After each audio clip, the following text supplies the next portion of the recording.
If you are looking to dominate wholesaling real estate in 2024, if you are looking to become, honestly, the highest paid wholesaler possible, this is going to be the exact video tutorial for you. If you are absolutely sick and tired of, honestly, just struggling month after month to get deals, consistently getting deals, trying to accelerate your wholesaling operations, this is going to be the video for you. What we want to do is really share with you exactly how in the past 7 years for me, 21 years for me, and thousands and thousands of wholesaling deals, how we've really been able to dominate our wholesaling local market and other virtual markets and really be one of the highest paid wholesalers virtually wholesaling real estate, and obviously the highest one in our local market. We want to show you exactly what we do, what we've taught other people to do, so they can actually go out here and dominate wholesaling real estate. Heck, if you're a complete beginner out here and you want to dominate your market as quick as possible, this is going to be the exact thing you got to know. The truth is, most wholesalers in wholesaling real estate, that they just get by, right? They want 2 or 3 deals a month, maybe, which is still a good amount, 20, 30 grand, but like that's all they want. They don't want anything else, and they're okay with that. But if you're looking for something more to actually start dominating wholesaling real estate, this is the video for you. And so we're excited about this. We're jacked up. We're ready to go to help you out and learn how to be a good wholesaler and make a ton of money in this business. So we're excited about this. We're ready to go. This ain't the guru shmoo stuff. This is the stuff that actually works, that actually gets results, that's actually going to get you rich. There's no sales pitch for this thing. This is all stuff that we personally use in our own wholesaling business. Honestly, I don't even know why we tell you this stuff, because it's you can just learn how to dominate us in other virtual markets. But honestly, you need to know exactly what you got to do to be the best wholesaler possible. So let's talk about it. And so let's kind of talk about, first and foremost, what the highest paid wholesalers do, because there's a clear difference between them and you right now, or wherever you're at right now. So we got to really understand this. So the first and foremost thing, when I see wholesalers or 2 people competing and they're trying to get a deal, right? Whoever cares more about the seller wins. That is a clear rule I've always seen, and a rule that right now you have to understand, right?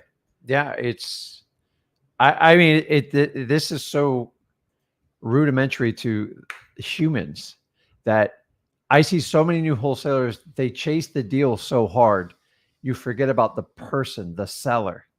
And if you can help the seller out, I tell you guys all the time, whoever can help the seller get out of their own way, let's face it, selling a house is one of the most difficult decisions a seller can make. Why? It's stressful. They're thinking about moving. And honestly, outside of taxes and death, it's one of the top things. So you understand why you get resistance, why you get people that stall you out, why you get people that ghost you. The difference is, if you're a wholesaler that just chases the deal and you want to be transactional, like you want to close on tax, you just want to send an email, this business will not work for you. And it's one of the biggest problems I see is people try to be purely transactional.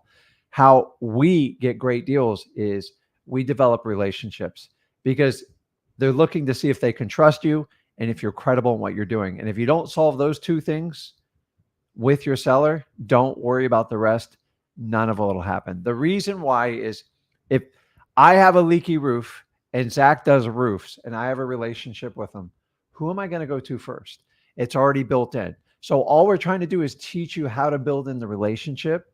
I know it takes time. I know you actually have to learn how to connect with people, how to really intertwine. And if you do that, they'll trust you, they'll confide in you, and you'll get a great deal. If you're not, you're nothing more than transactional. If you're going to do that, you might as well just go be a realtor on MLS and just bid for everything. Because wholesaling, guys, we are not taking down every property. We are taking down properties that need help with distressed sellers. And we don't take advantage of them. We actually help them out. So I always tell every seller, if you're confused and like, Rick, how do I get this point? Tell every seller, go, listen, if I buy your house or not, I'm going to help you out. Just start out with that. It puts them at great ease and develop the relationship.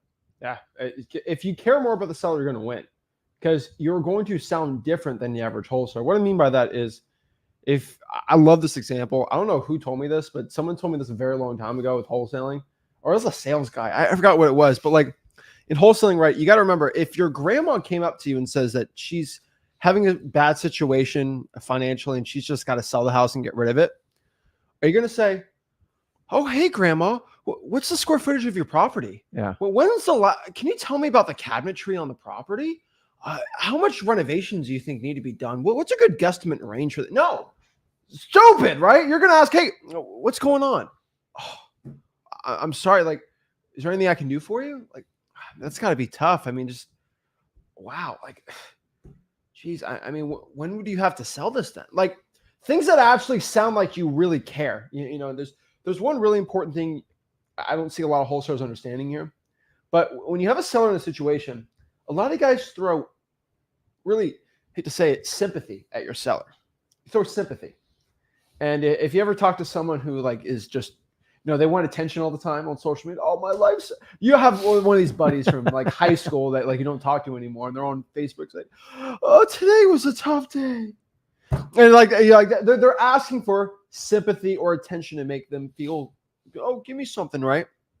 But the truth is, there's a difference. The UFI is something interesting because like there's sympathy, which most wholesalers give to sellers. I'm so sorry. Like they don't mean it, but they're just trying to throw it out there to get money because it sounds very fake. And then there's empathy, right? Now, the difference between sympathy and empathy is like you actually feel their pain and you actually understand their struggle, right? And so, for example, you know, I think most of everyone watching this has probably lost a loved one in their life, right? And if you're young enough and that hasn't happened, the truth is it's going to happen, okay, if you like it or not. So people that have dealt with that, right, they're more empathetic to someone that's lost a loved one, and they could probably relate in that situation. And you don't need to be like, well, oh, my husband died too. Wow, high five, right? It's not that. It's like, wow, I'm so sorry. Like you understand it. And you kind of just give a little head nod, but like the subconscious or your body language does get different for it. And so you just caring about the seller more, you're gonna make a lot more money. And it's an unspoken rule in wholesaling. But a lot of you sales type people really don't understand this. You guys are all salespeople, and that's all you talk about. It's not how you actually get rich. Actually, I'll warn you on this. The empathy thing is when you're talking to your seller initially, hopefully you're qualifying him. Your seller's qualifying you. Like, exactly. Are you on the same frequency with them? Have you ever gone into a car dealership and it's just sales, sales, sales? You're like, dude, hello, I'm right here. You know, I can appreciate that, or I'm so sorry. And it's just over and over recycled. The minute you know you're getting sold and you're done. And I'm here to tell you guys, I'm going to stand on this hill. I don't care what people say is, wholesaling is not sales. There's not a sales there's a process, but I'm honestly, you are more of a guide, because if you get super salesy, you're going to lose them and you're going to be transactional. If you think you're too salesy, if you're just chasing price, you're not wholesaling. You've got to solve the seller's dilemma, their problem. And if you can come up with a solution by using your ears and listening to them and developing a relationship, you'll do just fine. In fact, as we go through these, you'll understand this is not sales. Sales is when people set you up with the perfect leads and bury your box and go, you have to convert 30, 40% of them. It doesn't work like that in wholesaling. Honestly, I get 15 leads. If I get one or two that I can move forward with, I'm fine with it. I am not looking to contract every person. So if you think you got to close every lead you get, you're kidding yourself. You've got to help the seller get out of their own way. You have to care for the seller more than anybody else cares. And you have to guide them through the process, because as we see, we're going to have areas we have to hyper focus on as wholesalers. And that's really locating the motivated seller. So guys, when you hear all these sales process, sales systems, wholesaling, man, you just got to be a human being. You got to develop a relationship. That's it. Just care about the seller. I think that's one thing, you know, we've always dominated other wholesalers on, is just, I care, right?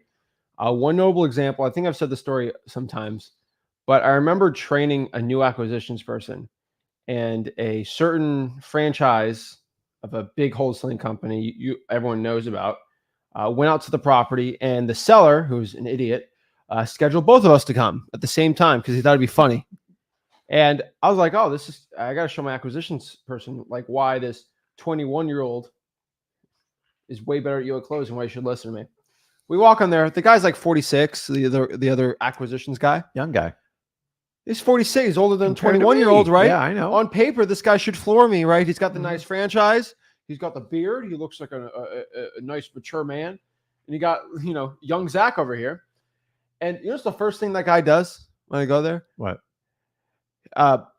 He says, okay, great. So we're seeing the property here. So what I'm going to do here is I'm going to pull out my protractor. I'm going to pull out my measuring, and I'm going to start getting measuring here and getting some quotes and really seeing what we can do here. And he runs off and starts measuring things. And then I'll go here, and that wood's a little choppy. Yeah. And like he does the whole, house inspector thing, real professional, right? And you know what I do? I sit down and I talk about the Dallas Cowboys to the guy in the kitchen for 20 minutes. That had to be. That's what we did. Tough conversation. No, it's yeah. Oh, back in my day, we had Edmund Smith. Oh, I love Edmund Smith, right? He's actually on the Gators. I love him. I've actually met him once, and just a stupid conversation. Mm-hmm. Literally talked about the Dallas Cowboys, and we talked about the house a little, right? And we're just having a conversation. And at the end of the day, he tells the other guy just to leave, and I signed the contract right there. You know why? Was I more professional? No. Okay. Did I do any sales with the guy? No. It's like, this is a guy I can trust. This is a guy like doesn't sound like he's going to pull a fast one on me. And, I sprinkled stuff in the conversation, like, hey, I mean, we buy a lot of houses, and, sometimes I hate it because like I gotta go see a house on a Sunday, the Dolphins aren't playing. So I'll just put on the radio and just sprinkle stuff in that I buy a lot of houses. Mm-hmm. But I like football like him, right? Yep. It's just like, I know it sounds stupid. It sounds really stupid. But like stuff like that is just how I know you might win one deal from that, but you start winning a ton of deals like doing stuff like that. And that's why I love in person. A lot of people get so scared talking in person. So much easier to close in person, right? I love all these people who are like, oh, these sales training type things, and it's all should be over the phones. And I like closing over the phone. I'm pretty good at it. But I'm way more dominant in person. Well, that without even a belly to belly is easier because you get to see a lot more. Communication is not all just words, as you guys know. So it's like if a seller's willing to meet you at their house in person, the chances of them signing a contract, boom, right there, is so much higher than just a phone call trying to close. Yep. But everyone knows that. But I just see in the wholesaling education space, everyone's pushing over the phone sales, and yes, that's great. But the majority of my massive big wholesaling deals are always going to be in person. But number one, whoever cares more about the seller will win. Without a doubt, I've never found this to be the other case. There's actually one other case that we're going to talk about. There's only one other reason why someone will win out over a better acquisitions person. And we're going to talk about it a little later. It's true. But there's only one more. But for most of the majority, it's whoever cares more about the seller wins. Now, number two. Showing credibility. This is a huge part that I don't think a lot of beginners really do, but this is something that you can sprinkle in with sellers to really show what's up. And what I mean by this is when you talk to a motivated seller over the phone, right? They have two primary questions. And I hate to say, like, this is crazy, but it's who are you and what can you do for me? And I know that sounds weird. A lot of wholesalers operate in I. And that's all they focus on. And so, I use that other example why I beat the other wholesaler on because he's talking about I can do this price. I can do this. And it's all about me. When you got to remember, yes, the reason he does that is because the majority of Americans in the United States of America, they only care about themselves and what benefits them. And that's not inherently a bad thing. That is most human beings. They could care less about whatever's going on in the world. They're on their own little bubble. They're living their own little lives, and they don't care anything kind of around them. And so that means your seller's most likely like this. I'm not saying they're bad people. It's just how human beings operate. And so when you start a conversation talking about yourself, sellers don't like that. Okay. They like talking about themselves. And when people can talk about themselves, they like the other person better because they listen. Okay. A little trick to that is I agree. You got to stop talking about you and I. Just use the seller's name. Let me ask you this. When somebody says Zach, no matter where you are, does your head snap around? It does. It's wired in your DNA. Number two, it also tells you if the seller's paying attention to what you're saying and they're like getting it. And who doesn't like to hear their own name over and over again? In fact, the more you use it, the better rapport you're going to build with the seller. I'll give you an example here. First of all, I'm not the guy that screams about reading books. But the one book I did read starting out in wholesaling, that was probably the greatest one, was How to Win Friends and Influence People. Mhm. I'm just going to tell you exactly the only benefit for wholesaling that whole thing got.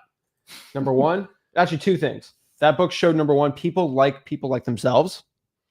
This is in the 40s, this book. It's true. Oh, I agree. And number two, the sweetest sound in a person's brain is their own name.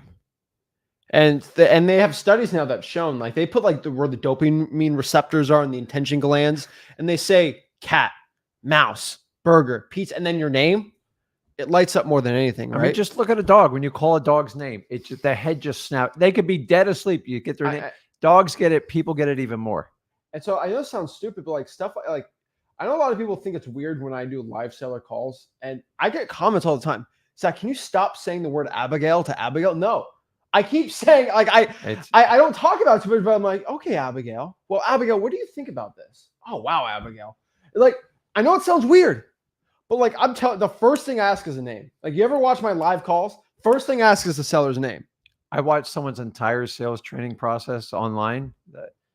I think they used the seller's name once. I'm telling you guys, we way overcomplicate these sales processes. This. Like, get real with people. How do you get real? Use their name. Use their name. I'm telling you, use their name over and over to the point. I've never had someone complain about using their name. In fact, don't make it creepy, but like, don't make it creepy, but also on top of this, show credibility. And so what I mean by this is your seller's going to care only about what you can do for them. And so if you start a phone conversation with the seller and it's like, hello, this is Zach, and I want to buy your house, and we are a full service operations company. Now we buy multiple properties, and you get this whole spiel about yourself. So I was like, what does that do for me? Right? Simple, right? Hey, my name is Zach. I'm looking to buy some houses. Are you looking to sell your house? Oh, wow. Okay. So Zach buys houses. He's asking me if I want to sell my house, and his name is Zach. Huh. I get it. Right? People have very short attention spans now. They're all scrolling on TikTok. Even your grandma's on YouTube Shorts now, right? Like, so the truth is the attention spans are super low. So you gotta hit people right quick and simple, right? Not a 40 paragraph explanation about wholesaling, right? That's why your scripts. I developed that script before TikTok wasn't even a thing, because I knew people's attention spans are short back then, and that script works even more now. And so on top of this, you have to show credibility. And so if people want to know who you are, what they want to do, they have to be able to trust you quick. Yeah. And the best way to establish credibility is just to explain things. And so, hey, me and Rick, we buy around, 10, 15 properties a month, and we're looking to buy your house. Oh yeah, that house there on 12th Avenue, yeah, we bought that one. Wow, like within 30 seconds, I just established credibility. I showed an address that you and I purchased together. I explained it to the seller, and boom, like that. Now, you as a beginner might not have that type of credibility. That's okay. What you should do instead is use your buyer's buying power and his history, because you guys are both doing it together. What I mean by that is me and Michael Jordan combined have won 6 NBA championships. That is a true statement, right? Yeah. I've gotten 0. He's gotten 6. And so you kind of have to look at it like that. And so when I explained that me and my partner, Michael Jordan, we both won 6 NBA championships combined, that's not a lie. And that's actually pretty true. And you're using Michael Jordan kind of as the clout there, but you can use your cash buyer as the clout too. Hey, me and my partner, we buy roughly, 15, 20 houses a month, and we're looking to buy yours. Yeah, you guys got to understand, everybody started from somewhere. Nobody had 15 houses stockpiled with your name on the back of it. So a lot of you are like super freaked out. You're just getting started. I didn't have a house bought. He started, he didn't have a house bought. Everybody starts somewhere. So he's correct on working with your cash buyers for the proof of funds. The second one, if you don't have any credibility, remember, you're really selling yourself, your relationship. And honestly, I look at it like this. Okay, if I buy 15, 20 houses a month, whatever it is, everyone loves to brag about this big number. It's so ridiculous. Like, who cares? All they care about is you're going to take care of them. That's all they care about. And that's all you have to focus on. And understand the second power of credibility when you don't have any is we teach you how to set up your relationship with your local title company. Your title company should be your sounding board. They are your third-party endorsement. Even if you haven't done a deal, they should stand up for you because you're trying to get in business and it'll work wonderfully. So I get it. I don't have the credibility you and Zach did. At one point, we didn't have it either. What did we do? We just got creative. We don't lie, but we are going to put ourselves in the best position to put it there. At the end of the day, they are always buying from Rick. They're buying from Zach. 7 years I went out in the field. Guys, I just told them, nobody gave a crap about my company name. Honestly, most of them never even knew it. No, they don't. And so it really comes down to you because it's that connection. You ever get pissed? Like you ever walk in like an Apple store, there's 200 customers. You're like, the guy goes, I got 15 customers. You're going to have to wait. I can't stand that. So I know you can't stand you it. have to be just like, hey, I'm here to take care of you. You are my only need. You are the only person I'm taking care of right now. Now, you still got other houses to look for and you only got so much money to work with. We're still going to use those strategies. But the reality, guys, is they're buying from you. Your credibility, you can get proof of funds, which you work through cash buyers, and your title company. Honestly, it is critical when you start out to have a great relationship with your title company, because if they don't trust you or misunderstand you, that is your cue to take them over to your title company and have them introduce you. If you're doing it virtual, a simple phone call from your title company. Hey, I see you're working with Rick. Awesome guy, very stand up. I love how he communicates to him. Can I just get some basic information from you so we can start your file? Simple things like that, guy. And people are like, oh, I got to get all these testimonials and stuff. I mean, it's okay. But after a certain point, it's just like, at the end of the day, you're going to have to sell yourself. And that's why this isn't really a sales process. And we're going to teach you how to find these sellers. And then you just got to guide them down the journey. Remember, I don't have 500 people walking into a showroom to close 30, 40% to save my job. I just got to get one or two of these and just hit it out of the park. Most motivated sellers, they want to work with us. The problem is most of you guys are chasing around non-motivated sellers and you're selling I'm not going to say it, you're selling the you know what out of them. And it just gets old. I know the minutes like someone's selling me. So it just gets annoying. Like when you want to get to know me and figure it out. So guys, credibility, even if you have zero, we've just given you the two critical tools to get you past that hump. We all started in the same place. So you're going to have to get past this. No one's going to put 10, 15 homes in your portfolio and go, okay, now you're good to go. Nope. And you can partner up with people too. JVs, all sorts of things you do. Sellmypaper.com. Exactly. And so you got to show credibility to your seller.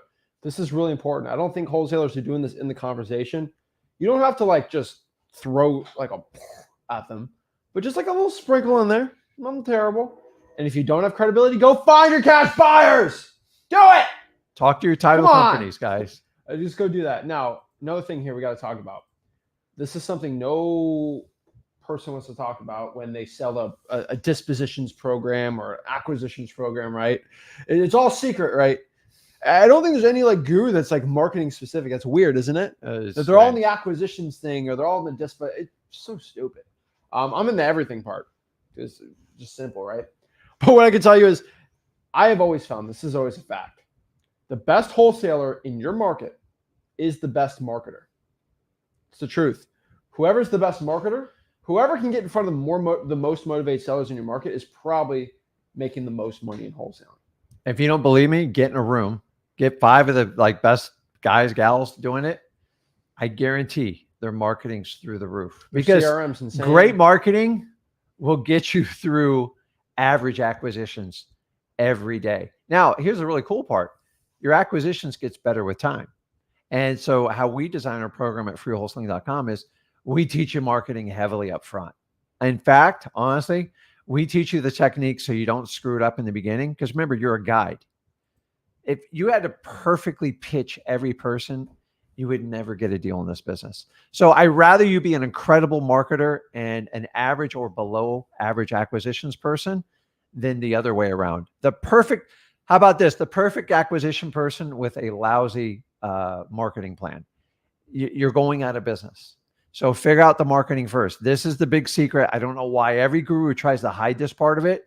If you get really good at marketing, you can get through average acquisitions or below. But as time progresses and you want to learn that, your profits will go up with it. So we always teach you to master marketing first. Acquisitions does take time. You have to learn. You have to go through the journey of wholesaling. It's so important, but like look at the top companies of many things. The top one in the industry is always the best marketing. For example, what's the most valuable clothing brand in the world? Louis Vuitton, right? Is Louis Vuitton like the best shirt quality, right? No, it's like Old Navy type thing, right? But what are they really good at? Marketing. You pronounce it Louis or Louis? Louis. It's French. Okay, It's been around a long time, hasn't it? Yes, but every middle-aged suburban house mom has been marketed to death that for them to show that they have money or they're successful or nice, they have to have this handbag that's $6,000, right? It's all marketing, right? What is the best bag in the world? You just probably get a North Face bag, but like, no, you have to have the marketing on it. And it costs $5 to make the shirts and the bags. But why are they the most valuable clothing brand in the world? It's all marketing. Do you need an iPhone? No, it's been marketed to where if you don't have one, you're not in the in group, right? Android app, like they're pretty on par. But the thing is, because of the marketing side that a lot of these companies do, they win out. They beat the better product half of the time, right? Same with the cars, right? A Ferrari, that thing, it'll break down very quick, right? Ferraris break down. But why do people still want them? It's the marketing and perception it has. Because it's just throughout everything, the marketing has dominated. There's better cars out there, but it's marketed so much better, it makes more money. And so the truth is, you got to kind of be like that in wholesaling real estate, right? You don't have to be the best closer or the best dispositions person. If you just get in front of more people, you'll make a lot more money in wholesaling real estate. That's the honest truth. I mean, let's talk about, another one we like, is Conor McGregor the best fighter of all time? No, he's the best marketer when it comes to fighting. And so people pay to watch him. He might not even be the best one, but people want to watch him. You know why? Because the way he markets himself in his fights, hands down. He's not like Mike Tyson. Mike Tyson just destroyed people. That's why people want to watch him, right? But no, it's Conor McGregor is the most popular fighter because of how he marketed himself. And so what I mean is, it's not just wholesaling. Everything's like this in business. And so you have to kind of push that into wholesaling. You got to be the best marketer, and you'll make the most money in wholesaling. It's the honest. I see a comment about like the high-end brands, they don't even market themselves because people know the value. No, because it wasn't talk about it. But it wasn't always that way. They had to go on a ginormous marketing push. Look at Rolex. Like, you don't see a lot of Rolex commercials, ads. Well, so like Louis Vuitton, for example, they'll pay celebrities to go use. That's marketing. People don't understand that. People understand that, when LeBron James wears a Rolex, they probably gave that thing to him. Yeah. And he wears it. And then the perception is a high-end person does that, right? And so a lot of people are like, oh, just because you don't buy TV ads doesn't mean that's the thing, okay? You got to look at it. Like Ferrari, that they sponsor F1 racing. And guys, guess who goes to the F1 races? All the rich people. So no, it's not because it's a TV commercial. It's still they're paying for marketing. My first 2 years of wholesaling, I'm going to be honest with you, I was probably the worst acquisitions person put on planet Earth. Meaning I didn't have all I did was find motivated sellers and I put deals together. Why? Because my marketing was very good. And then it took me a while to figure out acquisitions. And then even longer, it took me to figure out dispositions. But I'm telling you guys, if you have to take the 3 breakdowns of wholesaling, you have to be dominant in marketing because it will help you get through the other 2 categories. You're going to have to grow in the other ones. But I've never seen someone most people who try to get in wholesaling, they try to dominate the sales process. They try to dominate dispositions when in fact, if they just put their energy in marketing, they would be amazing wholesalers. A great wholesaler will master all 3 phases. And there's like a new wave of, I just call it real estate investing, where they want to skip the marketing and we just want to like connect with everybody and do that. That's fine and dandy, but that's not wholesaling, just so you know. So if you can dominate all 3 phases, it's like a math test. If you skip chapter 1 on marketing, chapter 2 through 9 is going to be brutal. And I want you to understand that everybody on here, I don't care if you just got started, you've been doing this 5 years. If you don't have a great marketing system, you are going to suffer. I've never met someone who's really good at marketing and average the others not do well. And if you do it the other way around, it's an absolute nightmare. I don't care. I hear these people, I'm the best dispositions person in the world. I'm the best. That's great. If you don't have leads, what are you going to do? I'm telling you, marketing just gives you more at-bats, more at-plates, whatever it is. And so, for example, marketing just gives you more opportunities. And so if I take an average NBA player and then I take, let's say, Luka Doncic, who's one of the best NBA players, right? If we had those two ones, right? Let's do an average. Let's do a college athlete, a college basketball player, right? Who's way worse than the professional. If you only give Luka Doncic three-point shots in a game to shoot, he'll probably make 2 out of 3. And that's really good. That's insane, right? He'll score 6 points. If I give the college guy 20 shots and he only makes 20% of that, right? Yeah. He's going to probably score, what's a fifth of that? 4. So 4 times 3, 12 points, right? And so you could be way worse than the really good guy. That's the elite guy. If you just get more shots out there, even at an insanely low percentage, you're going to win out. And so even me as a beginner, because I got in front of so many motivated sellers, I might not close them all. I might have sucked at closing, but you get in front of enough, it's going to go in. Yeah, and guys, the reason if you're new, we have you start out with like government list and co-violations, all this other stuff. Why? Because it's the highest motivation, which is going to give you the best chance. It's not super easy to get these lists. You're going to have to work for it, but the good news is the gurus skip over this. And then as your acquisitions picks up and you get more skilled, you can move into more what I call dominant position type marketings, where you can streamline it and scale it a little bit more. But so many gurus try to have you skip the basics, and you guys spending 5-10 grand a month in marketing and you don't have any acquisition skills. That's a lot of pressure, man. It's a lot of pressure. And I'm telling you, set people up for failure. The reality is, me and him say, if you can go through government list and you can take down 5 deals, there you can do just about anything you want in wholesaling. But a lot of people won't get past that mark, because if you start with direct mail or like a pay-per-click, $3,000 to $5,000 per lead, that's a lot of pressure to close people. And I'd rather you have more at-bats than just go, okay, you get 2 at-bats, and if you strike out, you're out of business. Most people would not respond very well to that. And that's what most gurus are setting people up to do into that. So go out, follow our system. There's a reason we want you to cut your teeth on the highest motivated list. I never said it was going to be easy, but if you can get through it, I can easily navigate you through quality paid lists. But don't try to do it the other way around. You've got to learn the mechanics and the functions of wholesaling. Exactly. And the next one here, stop trying so hard. What I mean by this is, a lot of you guys are just, I hate to tell you, you're just trying too hard. Like, you're just overthinking this. You're like, everything's just, it's ridiculous. And this comes back to closing sellers too. There is some sheer desperation I see from some wholesalers when they're ready to close a deal. And what I mean by this is, if you are so desperate to get a deal closed, it stinks to a seller. Okay. Like, it stinks. They smell it, man. And what I mean by this is, when I talk to a seller, it's like, I mean, I want to buy your house, but like, I'm not married to a piece of brick and rebar. Okay. Like, I just buy another one, right? Everyone wants to sell their house now. Okay. So like, yeah, if you don't sell your house, I got a million other houses I can go see. And so you just let me know if you want to sell it. Oh, no, you're talking about it. Fine. Just go with the realtor then. So I'm not scared. Here's a little hint. And this happened to me once when I was young, when I first, in my second year, I got cute. I started contracting properties that just didn't meet the specifications. And I remember the seller saying this, and if a seller says this to you, run. You seem awfully desperate to buy my house. When you hear words like that, it means you're chasing them so hard, you're freaking them out. By the way, I did that deal. I wound up having to do all the work in the house on myself.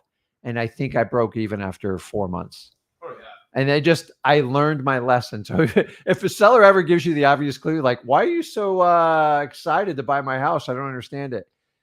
You've got to learn to calm down. And this is what we teach you, the art of detachment, because it's the old, you guys have all heard my dog story. The minute I let him out on the patio, he takes off in the yard, running fast as he can. And the minute he doesn't come in, which my dog never listens to me, if you go out there and chase him, it's like a game. And the minute you walk inside and go, listen, have a good day, the dog freaks out and runs back to you. People are the same thing. We keep doing these animal analogies because we all have certain things wired in us. Yep. That no matter how much we change society, your name's always going to be there. And when you over pursue people in wholesaling and any other aspect of your life, you're going to people are going to be like, why? I don't understand. And like the higher level on it, you send out like a frequency and energy to people, and like you ever felt like weird around someone? Yeah. It just means you're not like. And remember, your job is to connect with them. Their job's not to connect with you. It should come naturally. So stop. If you feel like you're trying too hard, just like take a deep breath.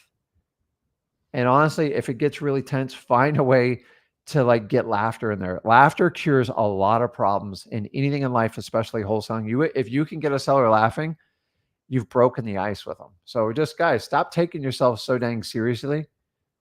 We're not as important as we all think we are. I know everybody on the internet thinks they are. I don't care. So stop trying so hard. I can't stress this enough. Next here, what I've said before is speed, speed, speed. And so what I said, whoever cares more about the seller wins, but sometimes it's about whoever gets in front of the seller first wins, right? That's marketing. And so when it comes to a seller that like is not going to sign really quick, yes, whoever cares more will win out. But for a lot of wholesalers, it's like really with probates too. If you get the perfect timing, you win out. And so what I mean is when motivated sellers, sometimes they're thinking about selling, they're thinking about it. And once they make that conscious decision, yes, I'm going to sell the house, whoever is the first person to come knock on their door, they're going to go to. And what I mean by that is, if you've ever been on a hot sidewalk in the summer, it's really the first kid with a cooler and selling water bottles for $1. Whoever's the first one to be there, they get my sale. I'm not going to go to the one who's the nicest to me. Whoever's got the nice cold water bottle in the cooler is going to win. And that's the same thing in wholesaling, okay? It's really whoever calls that seller next wins out on that list. And so speed is going to be really important. And so this is if you have inbound leads, always answer the phones. If you go out here and you have a seller that is thinking about selling the property, just go meet them at the house. Still condition the seller, obviously, but get in front of them as soon as possible. Guys, speed is everything. Speed to lead has never changed. Give you an example. When I started out, when I finally signed up and started doing direct mail, and like that was a wild journey. Everybody taught me just leave a voicemail. Like, why would you like waste your time answering it? Dude, I answered every one of my calls live. I go to RIA meetings like religiously because I love networking with other wholesalers. They're like, that's stupid. I dominated the entire room. And within 1 year, everyone goes, why don't we just answer the phone? They're like, but we lose automation. I'm telling you guys, like whoever, because here's what happened. We're all talking about human nature and tendencies. We talk about animals and humans. So we know their names tied to us, right? We know that people want to develop trust and everything in you. So here's the thing is people are just naturally nice and courteous for the most part on average. I know us wholesalers deal with some difficult people, but like when I call Zach, I'll go, hey, Zach, hey, my name's Rick. I want to talk to you about your house. And we get going and we start qualifying. At the end, and we teach this method on freewholesaling.com is I always teach you to circle the wagons. And that means, listen, hey, Zach, I really appreciate the conversation with you. I know we're meeting tomorrow at like noon. Here's what I want to do. Any postcards, any papers, I want you to do is set them aside because I'd love to take a look at them when you're there. Yeah. Or you can just put them in the garbage now. I need you just to kind of hold my hand. I'm going to give you the best deal forward. And that way you don't have to think about it. See, most people are polite, will actually put you in line in queue. Yeah. And they're like, and so somebody else calls Zach and goes, hey, this is Jonathan with Home Buyers. And you're like, hey, Jonathan, I'm sorry. I already talked to this guy, Rick, and I've given him the chance to come by. And if it doesn't work out, I'll give you a call. People naturally do that. You do it.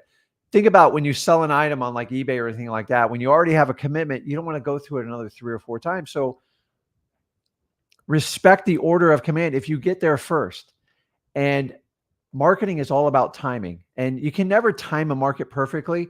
Here's how you time a market. You consistently do it. Same thing with the stock market, any type of market. If you consistently there, you get deals. If you're not there, you don't get deals. So take advantage of the human nature of politeness.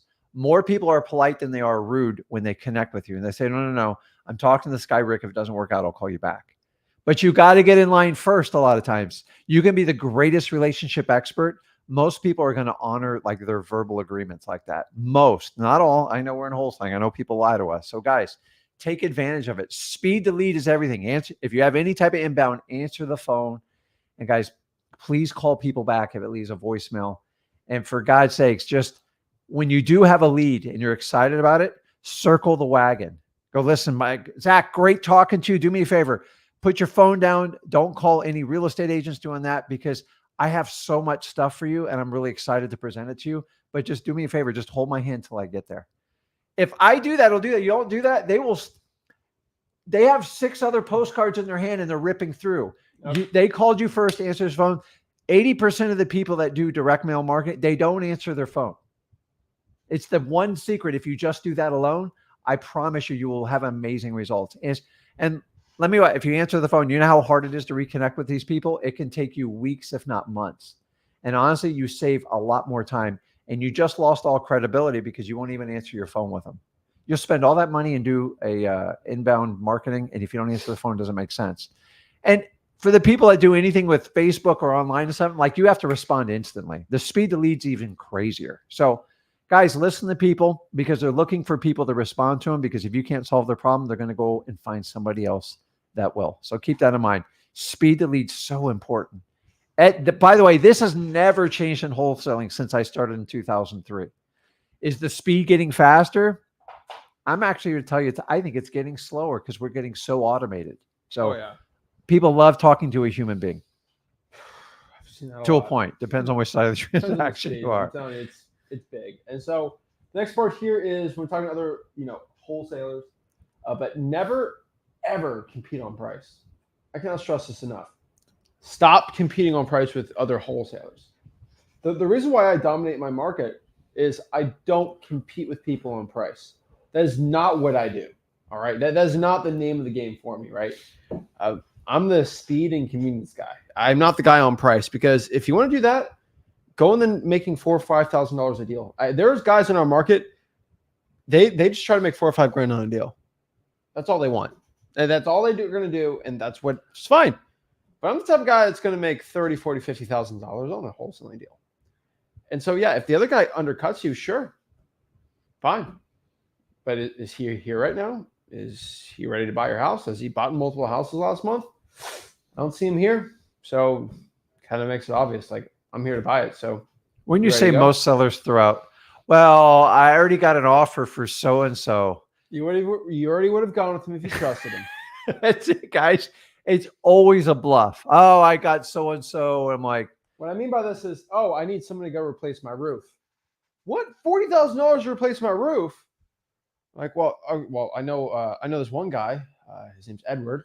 He'll do your roof for $5,000 in a nickel. You just he can't sign anything, and he lives under an overpass under the highway. He can do it for $5,000. Go with him. Like, I just tell, sure, go with the cheaper guy sometimes. See what happens, right? Yeah. But there's a reason why you're not going with Edward, who lives under an underpass, right? Because you don't trust him. I tell everybody, I go, listen, I'm not going to give you the highest price, but I'm going to give you the best offer. And that you have to structure your deal that as a wholesaler, because if it's just price alone, you have zero shot. And you know what? Price sensitive, when it's only price, they don't care about anything else, you probably shouldn't be talking to them. They need a realtor. End of story. Or you get one of your creative guys who says, I'll pay above market price and we'll figure it out later. I'm like, okay, well, if he'll go for that, I'm not here to compete with those people. Remember, if you compete on price, you're not a wholesaler. I'm sorry. There are some minor exceptions, but it's my favorite is when a wholesaler comes in behind me or after, I'll pay you $5,000 more. I'm like, okay, knock yourself out. Like, it's ridiculous. You have to win on the relationship. If it's just price, that's what stuff goes to MLS for. Exactly. Now, They're mindless transactions for the most part. I agree. And so the next part here is, if you really want to dominate a wholesaling market, right? For the guys making $20,000, $30,000 a year, $20,000, $30,000 a month, and you want to get to millions of dollars, the one tip I can give to anyone is go broader if you want to do more deals. And what I mean by that is, for a beginner, right, you want to make 100K, right? You don't want to be doing what everyone else is doing, right? You want to make your 100K, but it's kind of a perpetual loop, right? Because when you're starting out, you want to do the most easiest, simple, broadest thing possible. Mm-hmm. But that's a lot of work. It really is for one person. But when you want to start making, 100K a month, you're going to have to get broad. What I mean by that is just pulling high equity lists, like just blanket general ones, and throw a lot of time and money into your marketing. A lot of direct mail, a lot of cold calling, cold callers, multiple employees and stuff like that. The problem is if you're still niched out with your things, you're only doing 2 or 3 channels or 2 or 3 marketing lists. It's not good. You're going to have to expand it a lot more. And so for my wholesalers that are looking to really start dominating and they're making good money, you got to go broader. It just, you have to, unfortunately with the law of large numbers, you just have to increase your prospective client base, wholesaling seller base, and you go from there. If you want to do more deals, you got to go broader. And I know that's contrary to what we tell a lot of beginners, but if you're making 15, 20 grand a month, you're not a beginner anymore. We got to expand it. And that's the thing we've done, right? Yeah, I mean, in the beginning, you start out with like government list, but like once you master it and you get past that 5 deal mark, then you know how to talk to people and you actually spend a little bit of money on marketing. And it is a gradual claw. It's not, let's just drop 25K a month. It's like, okay, let's start out with a couple grand. Let's see how you do. Let's learn. And you're going to get so wildly uncomfortable. Honestly, you kind of need someone to walk you through it. So ideally would be someone who would partner up on a deal with it, but we'll talk about that later. So you start narrow and then you slowly keep broadening it out till you get to where wholesaling is fitting for you. And that's how most people determine how much income they want to make, because there's levels to this game. The problem is most gurus are going to teach you, everyone talks about like $10-15 million in wholesaling. Guys, that's not the reality of wholesaling. That is a crap load of employees. And at the end of the day, how much time are you putting in? Are you happy with your life? And are you really free to do whatever you want? Because that's just not for me. I don't teach that because I've done that. There is a burnout. There's a point where you're just going to run out of gas. Because honestly, if it's just about turning and like having the most revenue, there's probably better things to do if you want to run a big giant company, because wholesaling is extremely local. There's a reason there's not one company that dominates all wholesaling. Why? It's all localized. You come to my market, I'm going to kick your butt, vice versa, because that's how it works. It's just, I just can't jump into Salt Lake City, Utah and just dominate there. I can get the marketing, but I have to figure out what stuff's selling for, and it takes local expertise knowledge. So you either partner up with them or you got to go put in the time. That's why you eventually have to get broader and you have to get more leads. And the easy way to do that is we teach you how to scale by using paid leads, but by then you already know how to talk to people and you know how to dispo them. It's a very smooth process. When you start out with no leads and you put 10 grand in the marketing and you go through 2 or 3 months and you haven't had a deal, plus you paid some crazy coaching fee, I see why you guys like tuck your tails and run. It's devastating. It takes time. You've got to learn this business.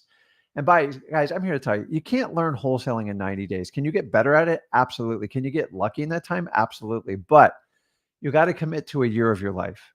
And honestly, if you'll sacrifice for 2 years, your life will change drastically, like unbelievably. And then you'll change all the other areas in your life that you couldn't afford to do or you didn't have the time to do before. So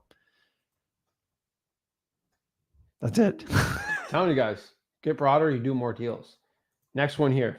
This is important. If you're actually looking to get rich, do well. Look at data, not drama. Cannot stress this enough. All right. When I get wholesalers who talk to me and they got problems and all these things, I don't care about the drama. I don't care what your baby mama told me. All right. I don't care what is going on here. I don't care how tired you feel. I don't care that you have an accent. I don't care about the stupid stuff that doesn't make any money and keeps you broke. I care about the one thing, it's data. So I look at anyone's wholesaling business. How many offers you're making? How many contacts are you getting? I'm asking you data-specific questions. I don't go off of, how are you feeling? Are you feeling like you're accomplishing a lot? Are you feeling great about yourself? I don't ask stupid stuff like that. I ask about data because that's really where the money's at. It's true. And so when I get wholesalers that are just giving me drama, I don't care. It's the data. How many calls you make? I love it when I ask someone how many, like, oh, I'm not rich. What's going on? I'm like, how many calls you make? They're like, I'm so tired.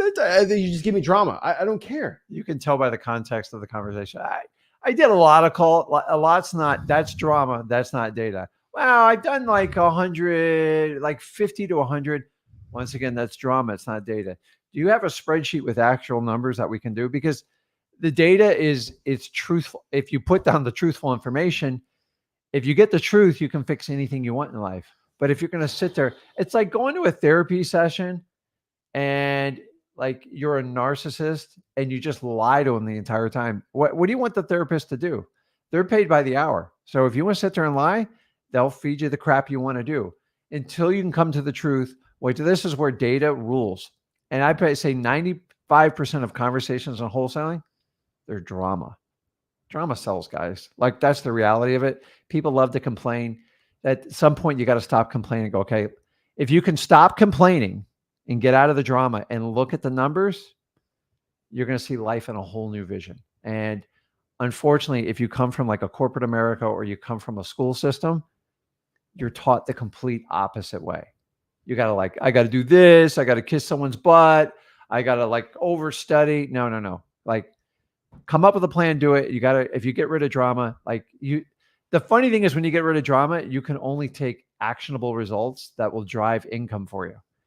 Drama is just a stall tactic. I don't know what it is. There's something wired. We talk about the human experience. People just love drama.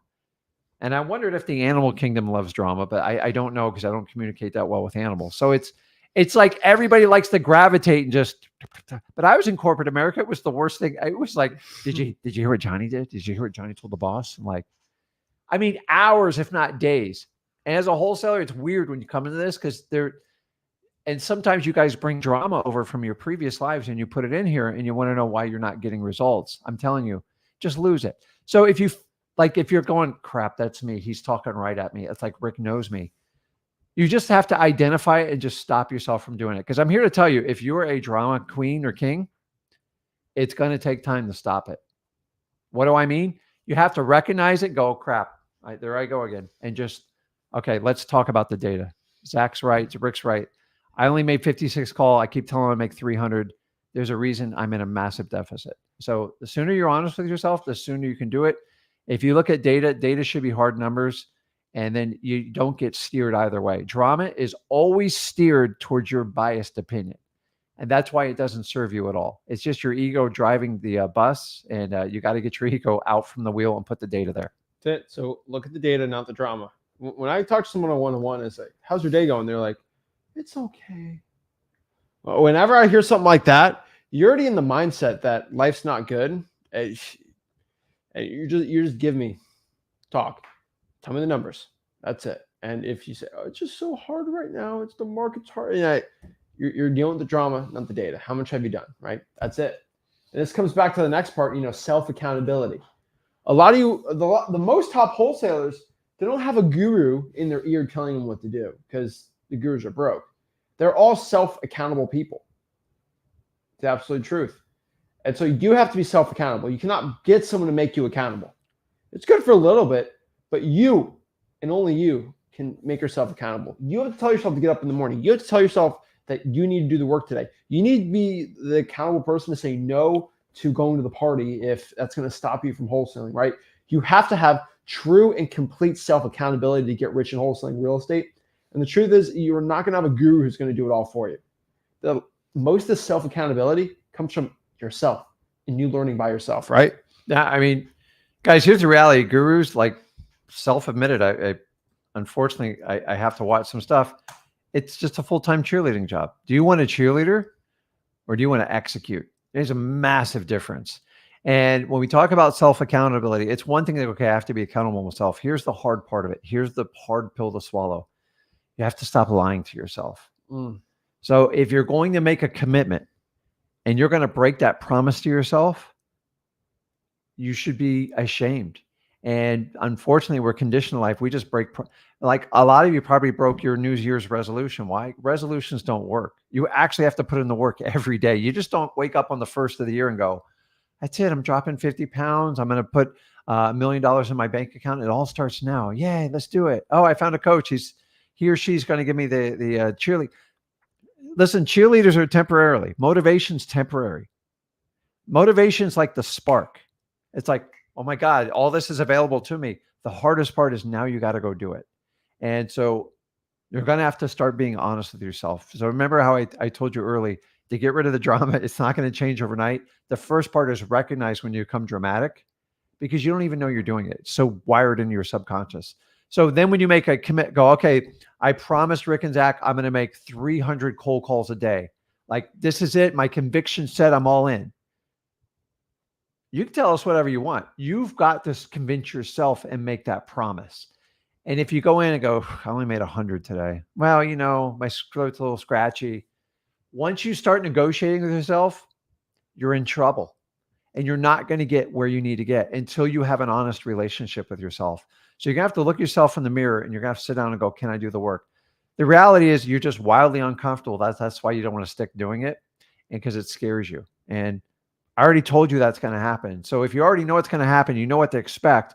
Why can't you hold yourself accountable? Stop lying to yourself and just stop negotiating. And if you're going to write a plan out and you're not going to execute it, it actually demoralizes you and makes it worse. So you got to find a way to fix it, because most of you are in a pattern. You do it over and over.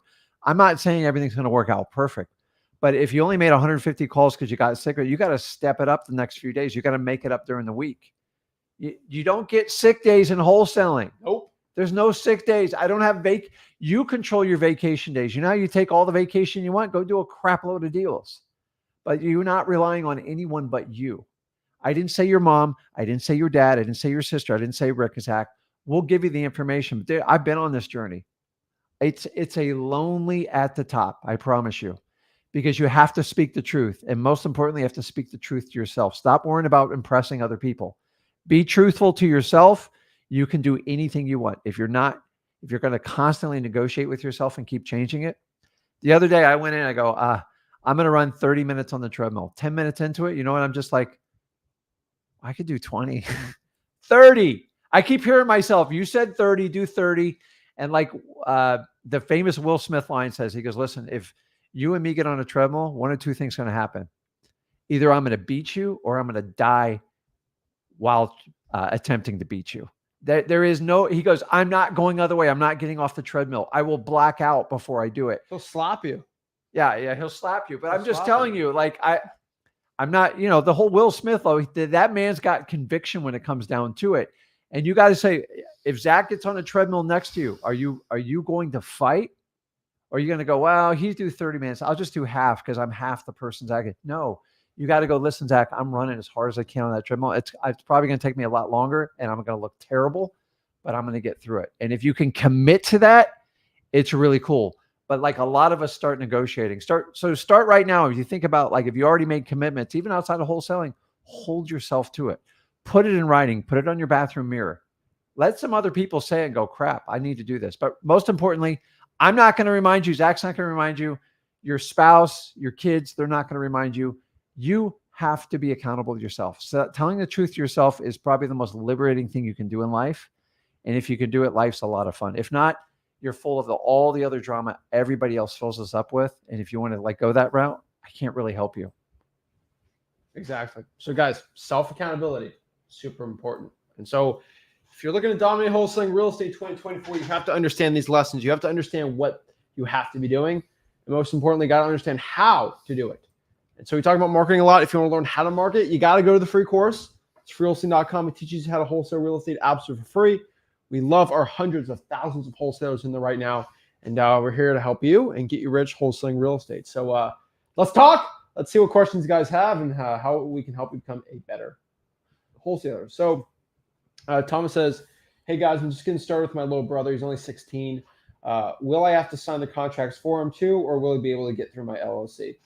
You can actually legally put him on the LLC depending on your state. And then you can sign the contracts and share the bank account. And then when he's 18, he can access the money, or you can move it from there. There's ways around it. But yeah, keep just the money in the LLC, should be good to go. Angel says, let's remember to hit the like button, please. Let's help the boys get more exposure. I don't think liking anymore gives me more exposure. The only way I can get more exposure is by just flexing on some more gurus. That's all I do. And so love to help it out. Jonathan says, legend has it the guy's still measuring to this day. You guys ever see those people, they go in like that? That's like realtor contractor stuff. It has nothing to do with wholesaling. It's crazy. It's ridiculous. John says, hi, Rick and Zach. I'm a beginner from Illinois. I have some questions. How do I come on live call? So John, I don't understand why we have these questions all the time. I'm guessing because it's your first time probably hopping on. The best way to hop on live calls with us is by actually going to Wholesaling Houses for Real, our Facebook group. Let me get the link for you. Let me show you. It's a big group. It's a big group. Let's see here. Wholesaling Houses for Real. There we go.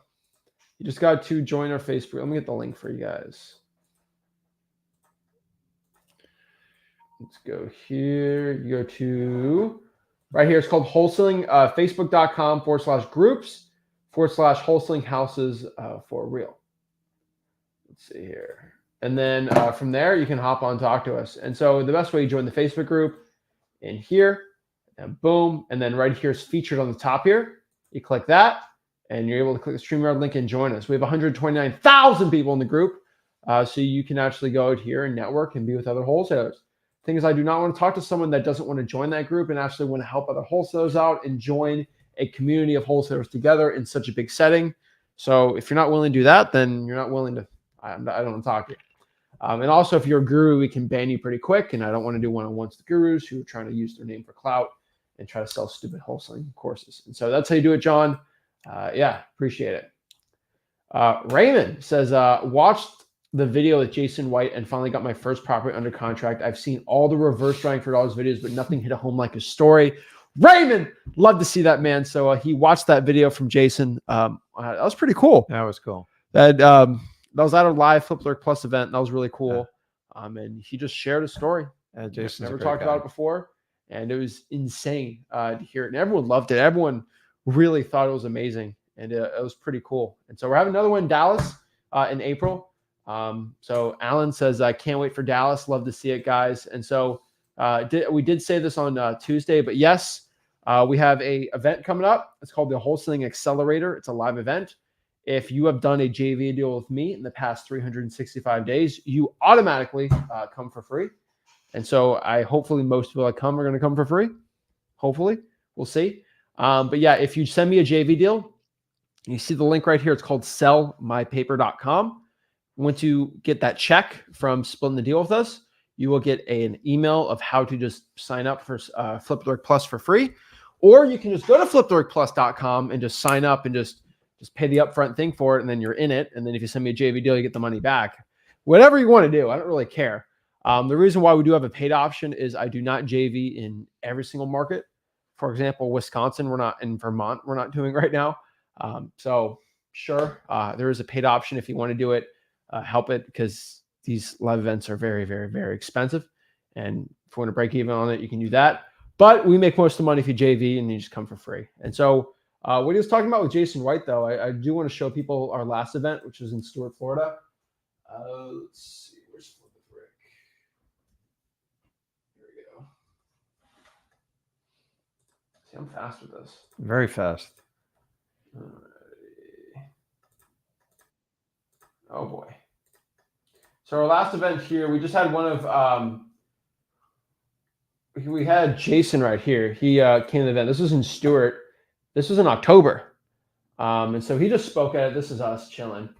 But basically, there's you talking about him. He just, he talked about his whole story for like an hour. And it was pretty cool. You went and presented. We got some other really cool stories we're going to have people present. But he had a really cool broke to six-figure story. It was really cool. I mean, he was still within his first year of wholesaling. I think he had 23 deals, something crazier, but it was really cool. So, yes, sir. So we had some questions, had some people on. Yeah, it was really cool. And so Flip Lurk Plus, that's how you join it. Or you send me a deal, sell my paper. But yeah, in Dallas, Texas, we're doing the same type of event. You can personally be with me and Rick for 2 days straight. It's called we're naming it the Wholesaling Accelerator, because we're going to accelerate your business. It's going to be for scaling, virtual wholesaling, marketing books for beginners, stuff like that. And just helping people that did JV deals with us grow their own business for free. And hopefully make you send me some more JV deals. We can go from there. And so we got some cool ones. We just got someone under contract in Colorado, Missouri the other day. Yesterday, I saw. So we're doing some markets that are kind of offbeat we've never done. So I'm getting more data on what's working and what's not with the buyers. And so pretty exciting about that. But the Wholesaling Accelerator live event, April 24th through the 25th, micro calendars. Go hop on. I would say you should get a deal submitted by late March if you want to hop on. I mean, the come to the sooner event. the sooner the better. But guys, it's listen. Check it out, Flip with Rick Plus. We do this event twice a year. We don't charge for it. You got to be a member of our group. And this just keeps make sure everyone's engaged, they're motivated. You just don't show up and like you don't like we work on plans, marketing strategies, and then as you have questions on your appointments, your dispo and stuff like that, me and Zach just give you the truth. And so on top of it, you get the support, the follow-up you need. Guys, one-on-one instruction in wholesaling, it just it's very rare it works. I'm sorry, most people can't afford to do it. It doesn't make sense, and the fees they charge to do it is like crazy. So you need support of like a community of people who've walked the talk. I've been in this business 21 years. I'm not going anywhere. He's very young. He's better than I am. Like he has got a longer path to it. So we're not going anywhere, and I put my dang name on it. So I love doing live events. I missed out on a long time doing it, but like we're looking for real, like authentic mastermind stuff. People, and guys, we only talk about wholesaling. I'm not taking you on a boat ride. We still go grab a bite to eat the dinner and we sit and talk there, but like we make it about, if I'm teaching you how to form relationships and connections, then me and him got to show you how we do it with you guys.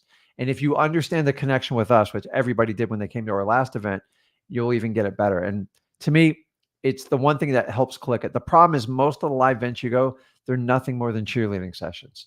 They're going to pump you up to hit you with a product, and then some other person's going to train you and do that. Like we are the facilitators. If you've been noticing, every week we've been releasing an hour of that event publicly to everyone. Yeah. So I want you guys to understand like what it looks like if you come to the event.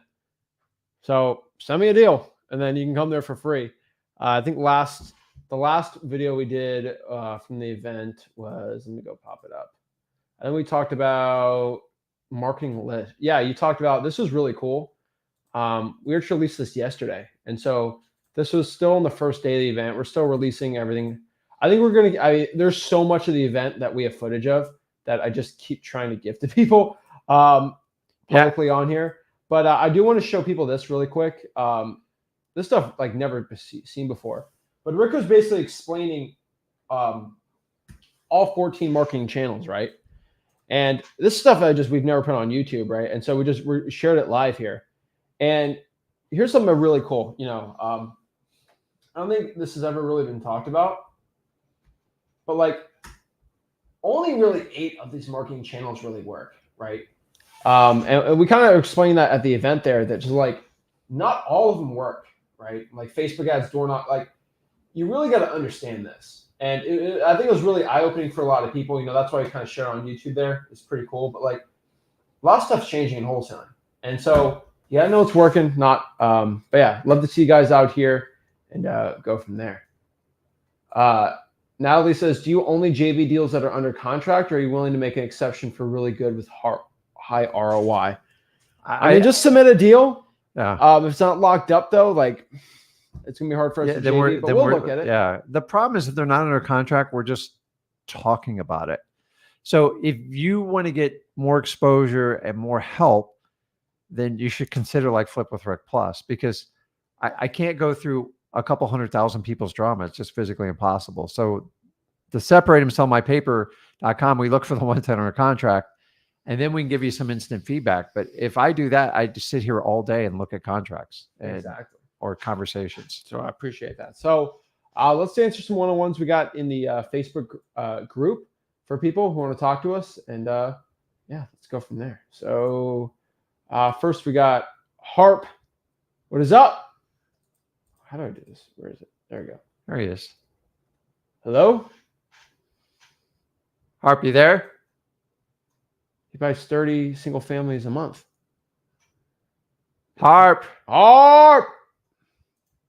Okay, move on to the next one. He's too busy buying houses, apparently. He's very busy. He's a busy guy. Very busy guy. Jason, what is up? Hey, what's up, guys? How y'all doing? I'm doing good. How are you? Doing great, man. So I just had a couple of questions. So me and Rick, I don't know if you remember, we talked about me switching markets, and I'm in Ohio now. It's been going great, man. Like amazing. I'm not gonna lie. So I mean, I remember one of the lives you said to keep testing out different things. And I wasn't getting as much leads. And then I started marketing to like different counties. So right now I'm actually pulling different government lists from like 5 to 6 different counties, like probates, tax delinquencies, and stuff like that. Do you guys think I should continue to do that because I am getting more leads, or do you guys think I should just focus on one specific county? Don't stop what's working, man.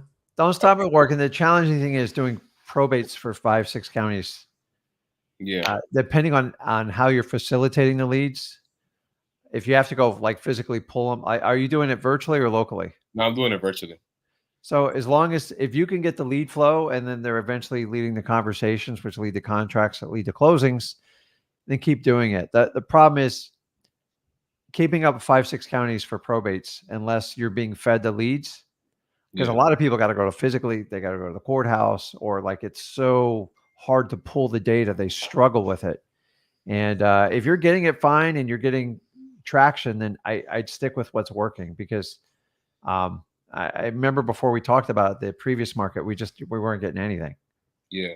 So you've kind of shifted. So decide what's getting the most traction and just keep going. And Gotcha. you just got to get through all the leads. So and I have one more question. So it took me a while to get this list, the arrest records list. For some reason, I don't know why they were so pushy for it, but I got 3 different arrest records now, and I'm excited.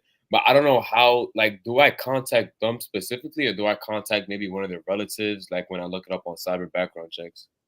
I mean, we have tons and tons of videos on this. It's very straightforward. I could explain it in 3 minutes, but like I want you to just go watch the video on it. You have to contact the arrestee directly.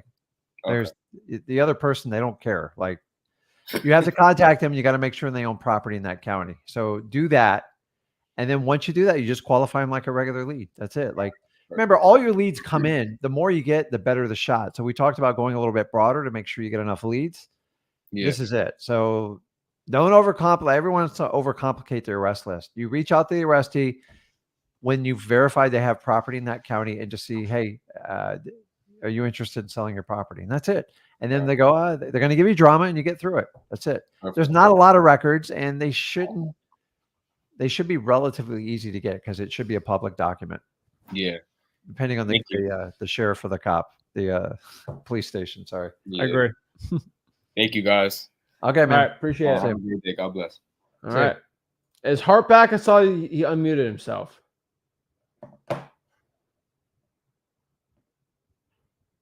Okay. Bye, buddy. Christian. Hello. We're gonna have to have a countdown clock here. Christian.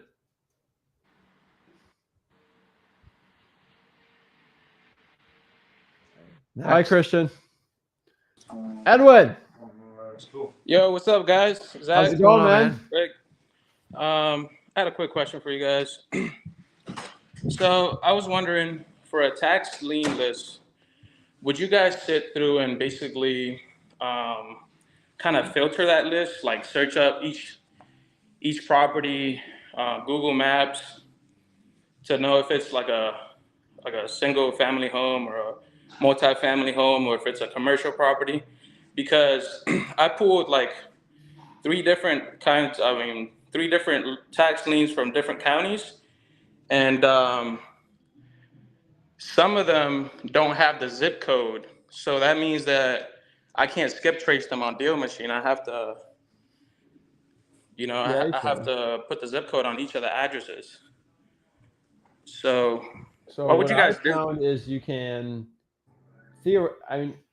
if you put a blank zip code, for example, like just a general one, it should auto-populate and auto-correct on Deal Machine, I found. PropStream is the same thing. Are you serious? So like if I just put like 000, like let's say. It should do that. Sometimes it doesn't like that, but usually just putting a dummy one, it will auto-populate for you.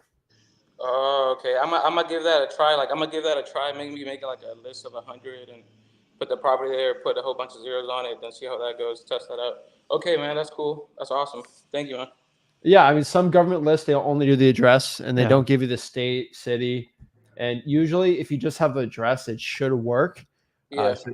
I think you're good on that, man.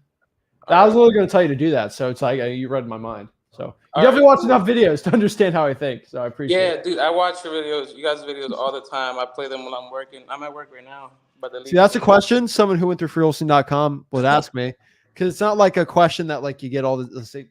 I respect it. Appreciate it. Not Thank a you. how do I cold call?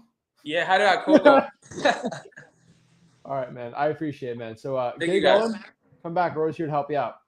Awesome. Appreciate it. All right, Yeah, Roy. man. Awesome. And then Sarah, what is up, man? Hey guys, how you guys doing? I'm blessed. How are you? What's up, man? I'm doing good. So I have a few questions that I want to ask you guys. I got a digital bandit sign, and somebody outbound called me, and it seems like a really good deal. It is being sold for 300K, and it was appraised at 360. But here's the catch: it comes with an additional 5 parcels, so it's actually 6 parcels. But each of them have their own individual APN. But the seller wants to sell it as a bundle, so all 6 parcels into one. So I was wondering, if I was to put it on a contract, how would you put 6 parcels into one contract? Is it all under one deed, or are there 6 separate deeds? I think it should be all under one individual. So if it's all under one individual deed, you should be able to do one contract.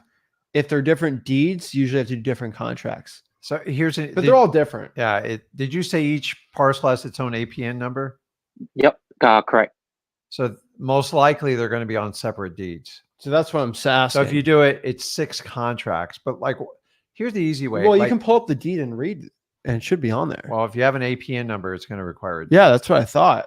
But you can write, and so like I've done this all the time with adjoining lots. Like sometimes you got to get clarity. You can write the master contract in an addendum, say this price includes lots for these. And then you can take it over to the title company and they'll tell you, they'll probably want you to execute. I would execute 6 contracts, but the thing is, I would get them agreed on the price up front, because they start thinking about when they start signing 6 contracts, and they're like, that's when they'll start trying to negotiating you up. So I would just try the one simple contract and then have your title company help you clean up the paperwork. I've done one master contract, and at the closing, they signed 6 different Once they're at the closing, purchase they're going to do agreements, whether they're going to just and then they're going to sign different. They're getting the money they agreed to. Yeah, and you know, talk to your title company and just have them cut you a fair deal. Go, listen, I got, because they'll salivate when they hear 6 closings, but like you don't want to pay retail for them. So this is part of your relationship with your title company. So if you haven't done it, lock it up and just talk to them. Go, listen, I'll bring you 6 deals. Yeah. But what I would do with him, I'd negotiate one master price, get him committed, and go, hey, the title company told me I had to break it up into 6 contracts. Because the thing is, it take you hours to do the 6 contracts when you're starting out. And then if he starts hemming and hawing and you don't get a deal, you just wasted all that time. So once again, I go in, I get an agreement, and then I blame it on the title company to do additional paperwork. Most likely you'll have to do 6. I've done deals like that, and I just haven't signed the purchase agreement at the closing or before. Just talk to the title company. But yeah, I mean, it sounds good. It sounds like you got opportunity there. I like it. Yeah, it does. Yeah, I didn't know what to do, so I just assumed that I would just write in the purchase and sale agreement at the additional details. I would just write down there that we are also purchasing. It comes with this APN, this one, because it's a 6 parcel, and they're bundling it together as one. So I didn't know what to do. So yeah, good thing I called you guys. Okay. Yeah, I like it, man. Just put an addendum on it, or if you have that section where it's blank, you just put it in there. So if you have 5 different APN numbers, write it on there and just put these APN numbers are included in the total price of this contract. He's marketing though. I see it. He's getting some results, man. I appreciate it, man. They're working, dude. We see it. Like you found gold. So just work with your title company. Remember, you're exactly what we're talking about. If you can become really good at marketing, finding opportunities, to get good at the marketing and let people help you sort out, like, what do I do to make sure I'm legal and compliant? So remember, I get a relationship with someone. If they agree to sell it to me with all the additional lots, we're good. I try to keep it on one piece of paperwork, and then I'll start splitting off. 6 contracts is overwhelming for the average seller. And they'll start to go, well, wait a minute. Should I really include this or not? And then you go, dang it, I should have done what Rick said. So congratulations, you're doing a great job. Get one signed contract and addendum, give it to your title company, and ask them how they want to proceed with it. Title companies say this is fine and legit, but I want to make sure you got a legal one so he can't back out of it. Okay, sounds good. Awesome. Thank you guys so much. You guys are the greats. I mean, let us know how it works out. Appreciate it, Okay, man. thank you. Yeah. Yep. Hey, That's what I'm talking about. On he's marketing. marketing. Right there. That's it. That's it. Marketing, and you let other people help you sort out the mess. Where like a lot of these wholesaling courses, you're trying to do all the behind scenes stuff. It just keeps you busy, makes you feel good, and get your drama juices flowing. But it's not going to make you. At the end, you're going to come back to freewholesaling.com, and people are going to tell you how it really is. Sure. So that's the difference. It's your choice. You guys vote with your money, and more importantly, your time. Just make wise choices. Exactly. So, guys, if you're looking to dominate your wholesaling market, make sure you go to freewholesaling.com to learn how to wholesale real estate, obviously for free. And like always, if you got any value from here, smash the like button, subscribe. We'll see you soon. This is Zach Ginn signing out. Rick Ginn signing out.